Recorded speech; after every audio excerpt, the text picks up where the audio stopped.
El momento más inquietante no fue el impacto, sino lo que Jason Jiménez habría dicho antes de que la avioneta levantara vuelo. Según el relato presentado en el programa, él ya no quería viajar. Estaba nervioso, tenía sed, sentía el corazón acelerado y escuchaba un ruido extraño que no le daba paz.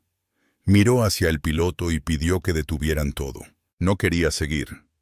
Quería posponer el viaje para el día siguiente. Pero la respuesta que recibió fue una frase que, vista desde el desenlace, suena como una condena. No tengas miedo, no va a pasar nada. Esa es la escena que convierte esta historia en algo más que un accidente. Porque antes de aquel vuelo, antes del sonido, que todos describieron como algo que se rompía o estallaba, antes del pánico, dentro de la avioneta, ya existían señales. Una semana antes, Jason se sentía raro. No era cansancio común, no era estrés de trabajo. Era una tristeza pesada, una sensación oscura que lo acompañaba como si algo estuviera rondando. Según la canalización de Liz Luna Medión en el programa de Juanca Blog, Jason habría confesado a un hombre joven de su familia o a alguien muy cercano que consideraba como un hermano que no se sentía bien, que algo dentro de él le decía que las cosas no estaban en orden. Lo más perturbador es que el relato no empieza en el cielo, sino mucho antes. Empieza con una intuición ignorada. Empieza con una voz femenina que una noche antes del viaje le habría dicho con claridad que no fuera. No vayas, no vayas. Pero Jason tenía compromisos. Tenía una carrera que seguir alimentando.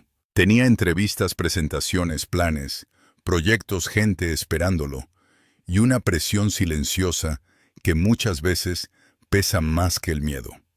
Por eso subió, no porque estuviera tranquilo, sino porque creyó que debía cumplir. En el programa se insistió desde el principio en una idea importante. Un espíritu no es un oráculo. No viene a dar certezas absolutas ni a reemplazar una investigación. Viene, según la lógica de esa conversación, a mostrar emociones, recuerdos, energías, fragmentos de lo que pudo haber ocurrido y sensaciones que todavía permanecen abiertas. Pero aún con esa advertencia, lo que Liz Luna Medión dijo haber percibido sobre Jason resultó estremecedor.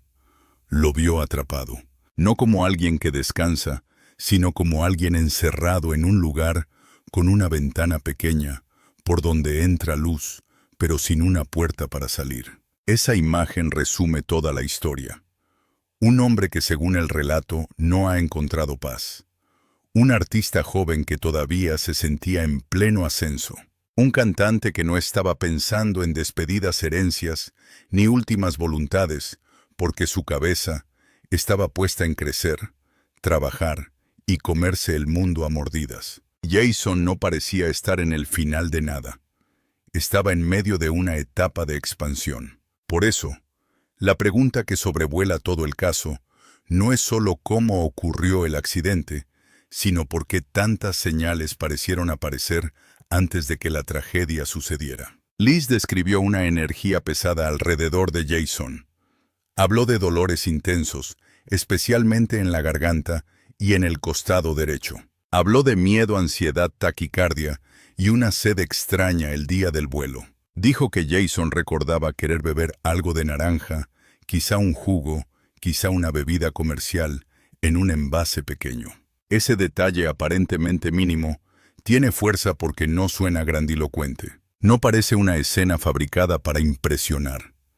Es una imagen cotidiana en medio de una situación extrema. Un hombre con sed, nervioso, intentando calmar el cuerpo, mientras algo dentro de él le advertía que no subiera. El relato también menciona a dos hombres que habrían insistido en que Jason debía realizar ese viaje. No se dan nombres, no se presentan pruebas, no se afirma como hecho judicial. Pero dentro de la historia contada en el programa, esa insistencia aparece como una pieza clave. Jason no quería viajar, pero había presión. Había compromisos. Había una agenda. Y en el mundo de la música especialmente, cuando un artista empieza a ganar velocidad, muchas decisiones dejan de depender solo de su deseo. Se vuelve difícil decir que no. Difícil frenar. Difícil admitir miedo sin que alguien alrededor lo llame paranoia. Una semana antes, según la canalización, Jason ya había empezado a hablar de sus planes de una manera rara. Decía luego después, más adelante, como si una parte de él supiera que algo no iba a completarse. Incluso se menciona que tenía 2 entrevistas programadas y que de alguna manera él sentía que no iba a llegar. No se trata de una prueba material, sino de un elemento narrativo fuerte dentro del testimonio. 2 entrevistas pendientes, una semana de tristeza, una voz femenina la noche anterior, 2 hombres insistiendo en el viaje, un ruido extraño antes de despegar. Cada punto por separado puede parecer casualidad. Todos juntos construyen un clima de presagio. Pero la parte más delicada del programa llegó cuando Liz habló de 3 personas. Según ella, Jason habría mostrado la presencia de 3 figuras que lo seguían, lo observaban o lo empujaban hacia ese destino. No se aclaró si eran personas físicas, energías, recuerdos o símbolos. Lo que sí se dijo es que Jason habría visto a algunos de ellos el día del vuelo cerca del lugar como si fueran trabajadores o personas relacionadas con la revisión de la avioneta. Ese detalle vuelve el relato más oscuro, porque ya no se habla solo de una intuición personal, sino de una posible sensación de vigilancia. En otro tramo, Liz mencionó un entorno ajeno a la música. Habló de reuniones incómodas de personas que no pertenecían directamente al mundo artístico y de un hombre pesado, alguien con poder, alguien que Jason habría temido. La palabra pesado no fue casual. En el lenguaje del programa parecía referirse a alguien peligroso, alguien con influencia, alguien de quien era mejor no hablar demasiado. La propia Liz dijo que no quería revelar todo lo que sentía, porque podía poner en riesgo a quienes estaban conversando. Ese silencio, más que aclarar, abrió una puerta todavía más inquietante. Según el relato, Jason habría sido llevado a conocer a ciertas personas por gente de su propio entorno laboral. Tal vez un representante, tal vez alguien detrás de los conciertos, tal vez una figura cercana que decía que esas reuniones podían ayudarlo, darle fama, abrirle puertas. La historia plantea una tensión conocida en muchas carreras artísticas. El talento sube, la fama atrae, y alrededor aparecen personas con promesas demasiado grandes. Te van a ayudar, te van a impulsar, te van a poner en otro nivel. Pero detrás de algunas puertas puede haber intereses que el artista no controla. Por eso cuando Juanca preguntó qué sentía Jason justo antes de subir a la avioneta, la respuesta volvió al punto inicial. Miedo, taquicardia, sed, ansiedad. La sensación de no querer subirse. No fue una negativa firme, porque a veces el miedo no logra convertirse en decisión. Fue una resistencia interna que terminó aplastada por la obligación. Jason se habría subido por compromiso, por sugerencia de su gente, porque en ocasiones anteriores también había sentido inquietud al volar y nada malo había pasado. Esa memoria de vuelos anteriores lo traicionó. Pensó que quizá era otra vez nerviosismo. Pensó que quizá exageraba.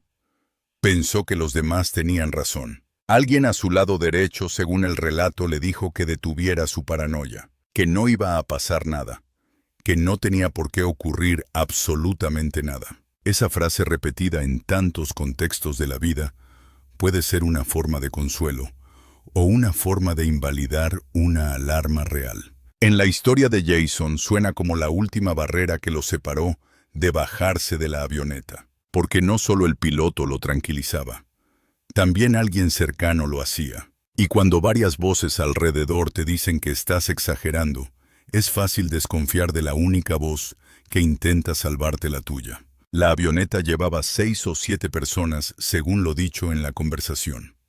No era un viaje solitario. Había más pasajeros, más vidas, más confianza depositada en el piloto y en la máquina. Eso también explica por qué Jason no fue el único en sentir pánico cuando las cosas empezaron a cambiar. Liz dijo percibir que cuando se escuchó el ruido fuerte, no solo Jason entró en terror. Todos dentro se vieron atrapados en una situación que ya no podían controlar. El piloto, que había minimizado el sonido previo, también habría quedado frente a algo imposible de revertir. El detalle del ruido es central. Jason habría escuchado algo como un taca-taca constante, como una pieza floja, como una tuerca suelta, como algo que no estaba bien ajustado. Él lo señaló antes de despegar, no después, antes. Quería detener el vuelo, quería que el piloto escuchara, quería que alguien tomara en serio esa alarma. Pero el piloto, de acuerdo con el relato, respondió que era normal, que no era delicado, que no ameritaba detener la salida. Ese intercambio es el corazón dramático de todo el caso, porque si el ruido existió entonces, hubo una oportunidad, pequeña pero real, una oportunidad de frenar. Juanca recordó que en una lectura anterior de cartas había salido la idea de 3 personas presuntamente involucradas en organizar una manipulación de la avioneta, incluso con dinero entregado a un mecánico. En este punto el programa se mueve en terreno extremadamente delicado. No hay expediente judicial citado en el transcript. No hay documento técnico. No hay nombre. Solo una versión espiritual y una lectura previa que apuntaban a la posibilidad de intervención. Por eso, al convertirlo en Kitchban, lo importante no es afirmar como verdad lo que no está probado, sino narrar la tensión de una pregunta que queda suspendida. ¿Fue solo una falla? ¿Fue negligencia? ¿Fue presión? ¿O hubo algo más? Cuando Juanca preguntó si hubo algún tipo de atentado dentro de la avioneta antes del impacto, Liz respondió desde la imagen que decía recibir. 2 cámaras. 2 perspectivas. Jason habría empezado a decir que era mejor posponerlo para el día siguiente. Luego, al arrancar, escuchó el sonido que lo asustó. Algo roto, algo extraño, algo que el piloto no quiso detener. En segundos, el miedo se convirtió en pánico. La avioneta emprendió el vuelo, y Jason sintió que la energía del aparato era pesada, como si todo estuviera mal desde el inicio. Después vino el sonido fuerte. No un ruido pequeño, sino algo estruendoso. Como si algo hubiera reventado. Como si una parte esencial se hubiera soltado. En ese instante, según el relato, Jason supo que no la iba a librar. Esa frase es devastadora, porque no habla de un proceso largo.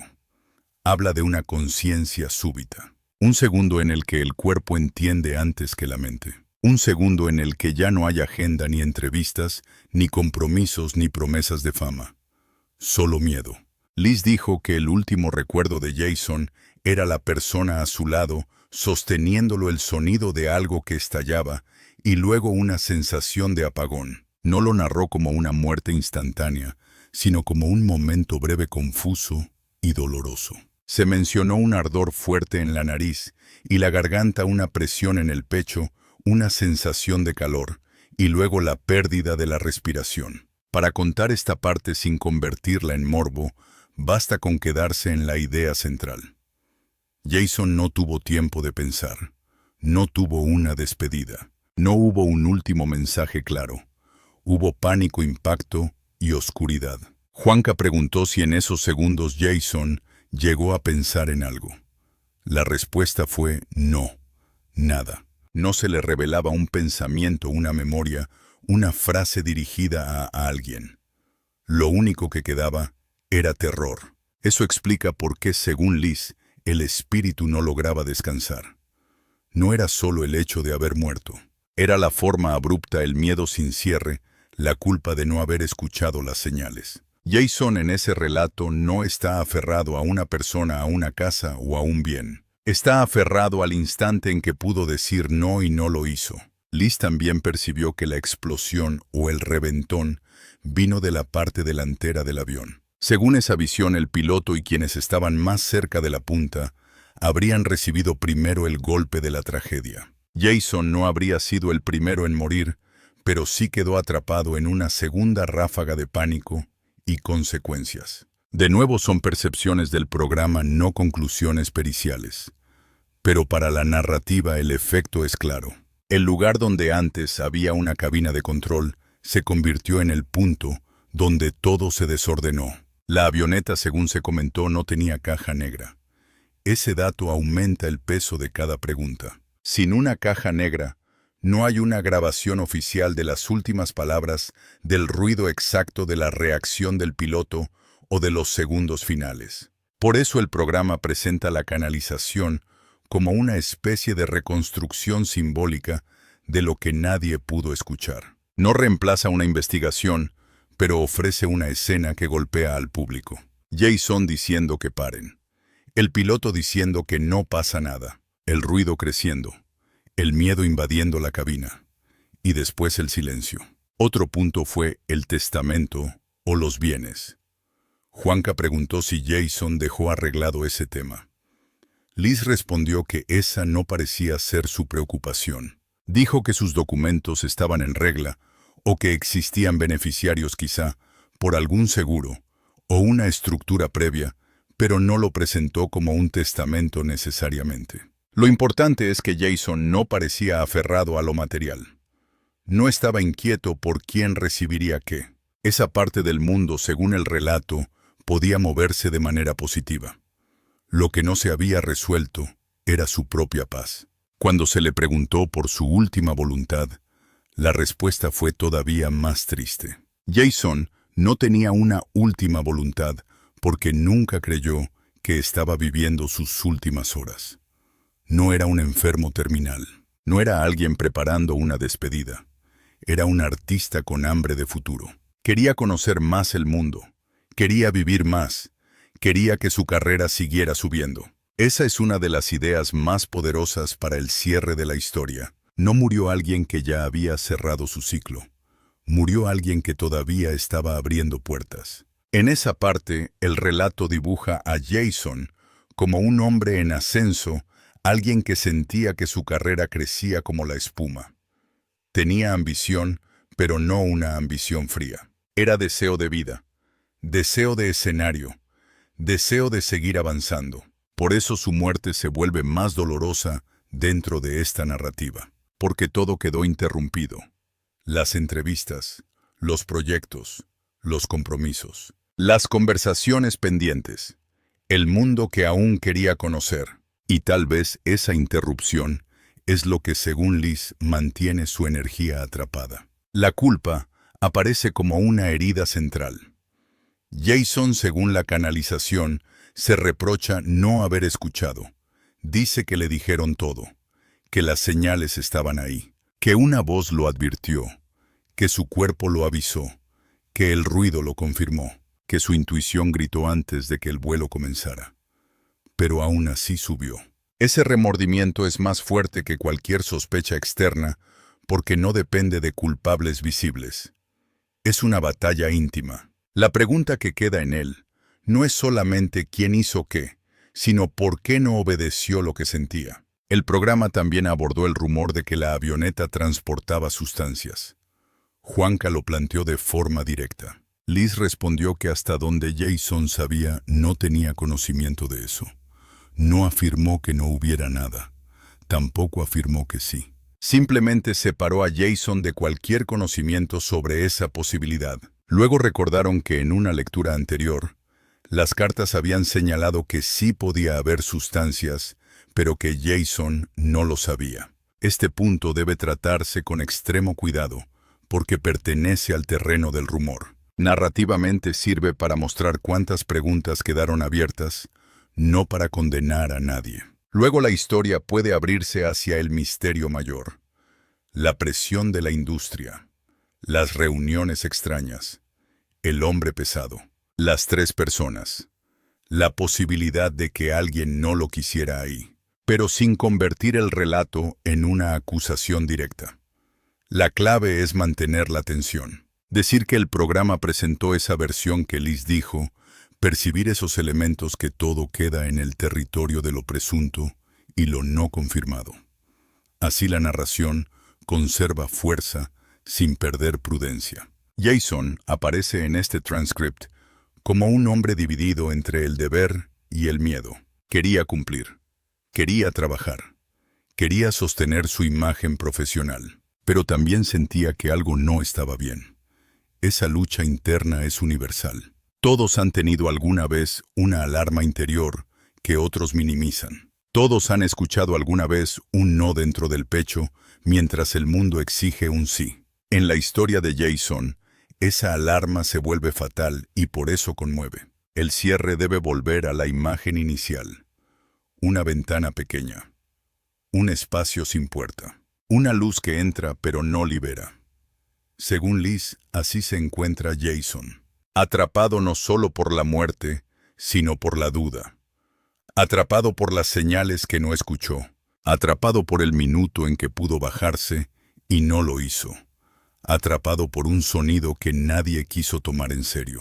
Y quizá por eso, más allá de creer o no creer en la canalización, la historia deja una pregunta que incomoda. ¿Cuántas tragedias empiezan mucho antes del golpe final, cuando alguien siente miedo, y todos alrededor le dicen que no pasa nada? Ese fue el punto más fuerte del programa. No la idea de un espíritu hablando desde otro plano. No la sospecha de 3 personas. No el rumor de sustancias. No el misterio del hombre pesado. Lo más fuerte fue imaginar a Jason sentado en aquella avioneta, con el corazón acelerado, la garganta cerrada, la sed en la boca, escuchando un ruido que no encajaba, mirando al piloto y pidiendo que se detuviera el viaje. Y lo más triste fue escuchar que la respuesta una vez más fue calma. Tranquilo, no va a pasar nada. Pero sí pasó. Y desde ese instante, todo lo que antes parecía una señal pequeña se convirtió en parte de una tragedia mayor. La semana de tristeza, la voz femenina, las 2 entrevistas pendientes, los 2 hombres insistiendo, las 3 figuras en la sombra, el sonido repetitivo, la avioneta sin caja negra, el piloto confiado, la persona al lado derecho diciendo que no era nada. Todo terminó unido en una sola pregunta. ¿Fue el destino? ¿Fue una falla? ¿Fue negligencia? ¿O fue algo que todavía nadie se atreve a nombrar? El relato de Liz Luna Medión no cierra el caso, lo abre.